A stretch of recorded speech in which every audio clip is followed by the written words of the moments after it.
नमस्कार व्यूअर्स, आप सभी का स्वागत है रेडियो द्वारका में।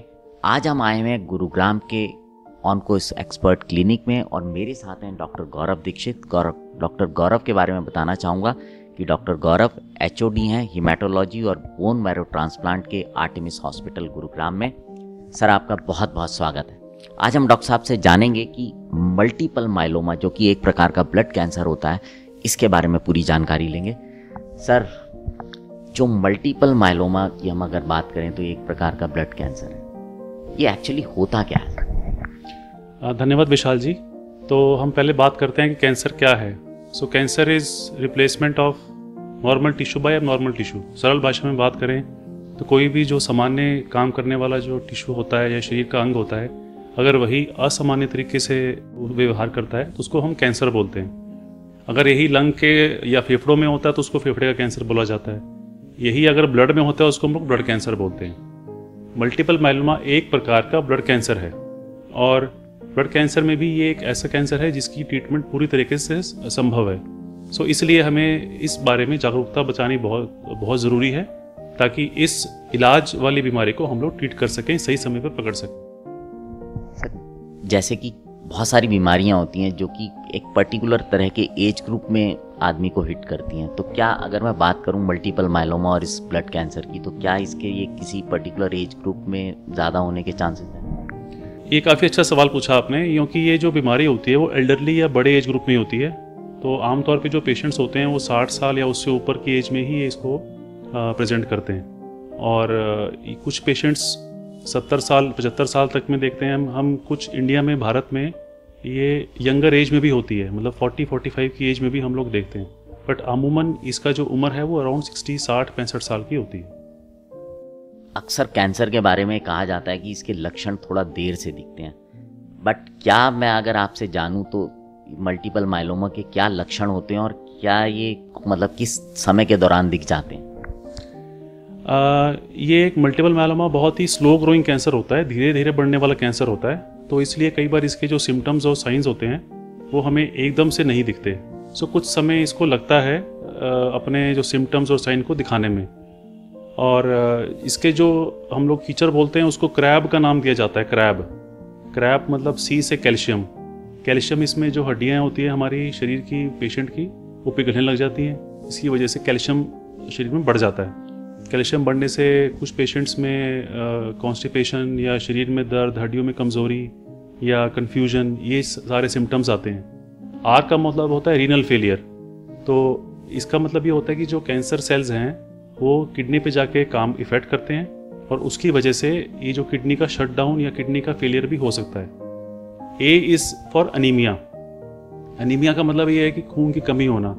तो जब भी हम जैसे हमें जानते होंगे सारे मेरे श्रोतागण की, अनीमिया जब होता है, जब खून की कमी होती है तो पेशेंट को कमज़ोरी लगती है, सांस चढ़ती है, कुछ पेशेंट्स को हेडेक होता है या चेस्ट पेन होती है, वो चल नहीं पाते हैं और सूजन आना शरीर में या हेडेक, ये सारे सिम्टम्स अनीमिया में होते हैं। और इतना कई बार स्लो ग्रोइंग होता है ये कि अनीमिया के सिम्टम्स बहुत देर में पकड़ में आते हैं।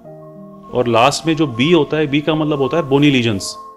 इसका मतलब ये होता है कि जो हमारी हड्डियां होती हैं, सारा जो शरीर, हमारे बॉडी का जो खून है वो हड्डियों के अंदर से बनता है। तो अगर कोई बोन मैरो कैंसर होता है, ब्लड कैंसर होता है, तो उसमें हड्डियां इफेक्ट होती ही होती हैं। हड्डियों के इफेक्ट होने से उसमें कमज़ोरी आती है और पेशेंट्स आमतौर पे बैक पेन या कूल्हे की हड्डी पे पेन या चेस्ट पेन, ये सिम्टम्स के साथ आते हैं, जो कई बार बहुत सीवियर भी हो सकते हैं। अब ये सारे सिम्टम्स ऐसे हैं जो कि बहुत ही जनरल और वेग सिम्टम्स भी हैं। इसलिए पेशेंट्स भारत में आमतौर पे दे कम लेट, वो लेट आते हैं और ये बीमारी एडवांस स्टेज में आने के बाद ही पकड़ में आती है। सर, जैसे आपने बोला कि पेशेंट्स लेट आते हैं, बीमारी एडवांस स्टेज में आने पे आती है, जबकि कैंसर के लिए मतलब अगर मैं इसके ट्रीटमेंट की बात करूं तो ये कहा जाता है जितना अर्ली डिटेक्ट हो जाए उतना अच्छा। तो अगर मैं इसकी ट्रीटमेंट की बात करूं तो ये स्टेज के हिसाब से क्या स्टेज को आप लेंगे? इसका जो ट्रीटमेंट होता है वो बहुत ही अच्छा ट्रीटमेंट अवेलेबल है। इसका इलाज हम लोग कीमोथेरेपी से, इम्यूनोथेरेपी से, टारगेटेड थेरेपी से या रेडिएशन थेरेपी से या हम बोन मैरो ट्रांसप्लांट से इसका ट्रीटमेंट करते हैं। और जो इंजेक्शंस बेस्ड जो थेरेपी होती है वो काफ़ी कारगर होती है। इंजेक्शन बेस्ड कीमोथेरेपी हम लोग तकरीबन 6 महीने 8 महीने तक देते हैं, और एक बारी बीमारी के कंट्रोल में आने के बाद फिर हम लोग पेशेंट्स अगर फिट होते हैं, अगर पेशेंट यंग होते हैं तो उनको हम लोग बोन मैरो ट्रांसप्लांट के बारे में डिस्कशन करते हैं। अदरवाइज़ अगर पेशेंट ओल्ड एज हैं या फिट नहीं हैं, उस केस में हम लोग कुछ टैबलेट से या गोलियों से उसको मेंटेनेंस में करते हैं।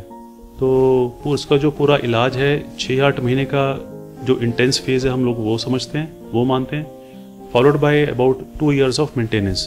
तो तकरीबन 3 साल का इसका पूरा ट्रीटमेंट रहता है। अच्छा सर, मैं आपसे एक सवाल तो ये भी जानना चाहूँगा जब आपकी इसको इलाज के बाद आदमी की जो एक होता है ना कि उम्र कितनी बढ़ जाती है, लेकिन उससे पहले मैं एक बात जानना चाहूँगा कि जो बोन मैरो ट्रांसप्लांट की जब हम बात करते हैं, हम हमेशा कहते हैं कि बोन मैरो ट्रांसप्लांट सुन के थोड़ा सा लोग घबरा सा जाते हैं। तो एक्चुअली बीएमटी में क्या होता है, मतलब ऐसी क्या चीज़ होती है कि जो थोड़ा सा लोग परहेज करते हैं, थोड़ा झिझकते हैं इसकी तरफ जाने में? देखिए, ये एक काफ़ी एग्रेसिव ट्रीटमेंट है और इसके बारे में जो जागरूकता है उसमें भी काफ़ी कमी है।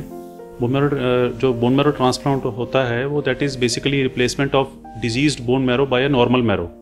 तो सरल भाषा में अगर जो बीमार बोन मैरो है या ख़राब खून है उसको चेंज करने के प्रोसीजर को हम लोग बोन मैरो ट्रांसप्लांट बोलते हैं। और इसका जो इस्तेमाल है वो कैंसरस और नॉन कैंसरस दोनों कंडीशन में हम लोग करते हैं। ब्लड की बीमारियों में, मल्टीपल मायलोमा में हम लोग पेशेंट्स के अपने ही कीटाणु लेके उनको वापस देते हैं, तो उसको डोनर की आवश्यकता उसमें नहीं होती है।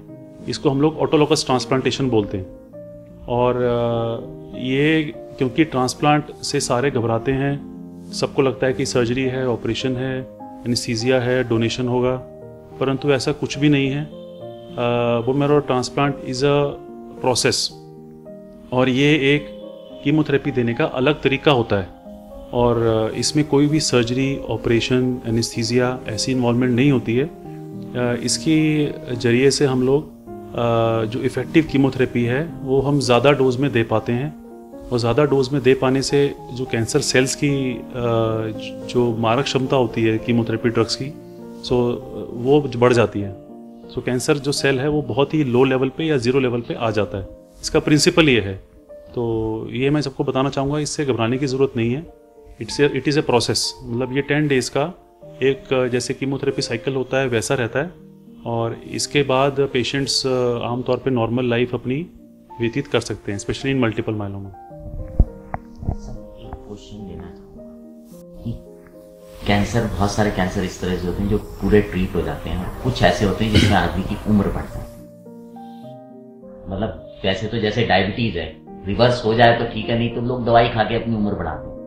तो क्या मैं इसको यही मानूं कि इसमें उम्र बढ़ जाती है अगर इलाज हो जाए, या बिल्कुल ठीक हो जाता है? इसमें जो हम लोग वर्ड यूज़ करते हैं वो कंट्रोल यूज़ करते हैं। सो आजकल जो मल्टीपल मायलोमा है ये एक डायबिटीज़ या हाइपरटेंशन की तरह ही बीमारी हो गई है।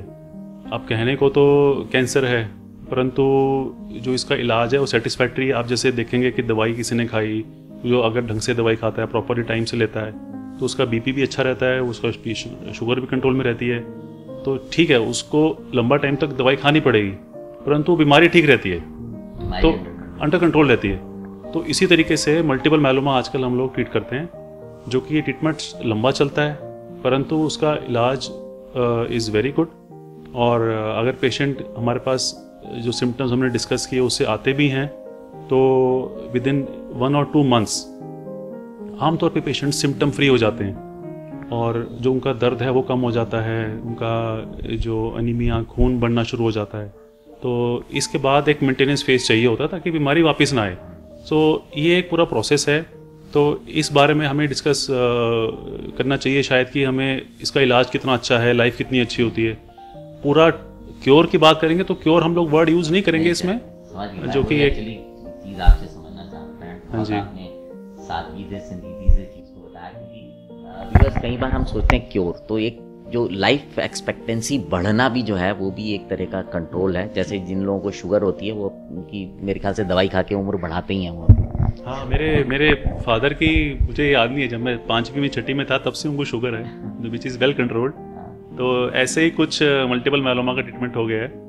पहले हमारे दिमाग में था कि कैंसर हो गया तो मतलब ये एक कुछ एंड ऑफ लाइफ, बट अभी उसी को हम लोग ऐसी स्टेज पे ले आए हैं कि उसका ट्रीटमेंट करके हम लोग उसको एक लो लेवल पे लॉन्ग टाइम तक रख सकते हैं। अच्छा सर, मैं आपसे अगर आखिरी में एक चीज़ पूछना चाहूँ कि जो भी लोग हैं आप उनको कुछ संदेश देना चाहेंगे मल्टीपल माइलोमा को लेकर? Vishal ji, thank you for asking this question. और बेसिकली हमारा जो पर्पज़ है आज की मीटिंग का वो ये है कि हमें इसके साइन सिम्टम्स को समझना है, हमें इसको पहले पकड़ना है। और जैसे कि हमने डिस्कस किया कि जैसे खून की कमी से जो लक्षण आते हैं, कमज़ोरी और सर में दर्द, हेडेक, चलने फिरने में दर्द, जोड़ों में दर्द, तो ये आमतौर पे हम लोग इग्नोर करते हैं। और अगर लंबे समय तक ये सिम्टम्स चलें तो इसको इग्नोर नहीं करना है। और आमतौर पे जैसे रूटीन टेस्ट से, जैसे CBC हम लोग करते हैं, KFT kidney function test, creatinine, उससे हम लोग आराम से ईजिली इस बीमारी को पकड़ सकते हैं। तो जो लोग 40-45 के ऊपर हैं उनको एटलीस्ट साल या 1-2 साल में अपनी पूरी टेस्टिंग करवानी चाहिए। और स्पेशली जब कोई उनको दिक्कत आए, जैसे हमने डिस्कस किया क्रैब फीचर्स आएँ, तो उस केस में उनको डॉक्टर के पास जाना चाहिए। और अगर किसी को ये डायग्नोज होता भी है तो उससे घबराने की बिल्कुल भी आवश्यकता नहीं है, और इसका पूरा इलाज संभव है, और इसके साथ, ट्रीटमेंट के साथ पेशेंट्स नॉर्मल लाइफ व्यतीत कर सकते हैं। बहुत बहुत धन्यवाद डॉक्टर गौरव। सो व्यूअर्स, आपने सुना, ये जानकारी जो थी ये बहुत ही इम्पॉर्टेंट है, और मैं आपसे निवेदन करूँगा कि इसको सिर्फ अपने तक न रखिएगा, इसको औरों के साथ भी साझा कीजिएगा, क्योंकि अवेयरनेस एक ऐसी चीज़ है जो कि हमारे जीवन में बहुत बड़ा बदलाव ला सकती है और किसी ज़रूरतमंद को सही समय पे मदद दे सकती है। तो आपसे विदा लेते हैं, बने रहें रेडियो द्वारका के साथ।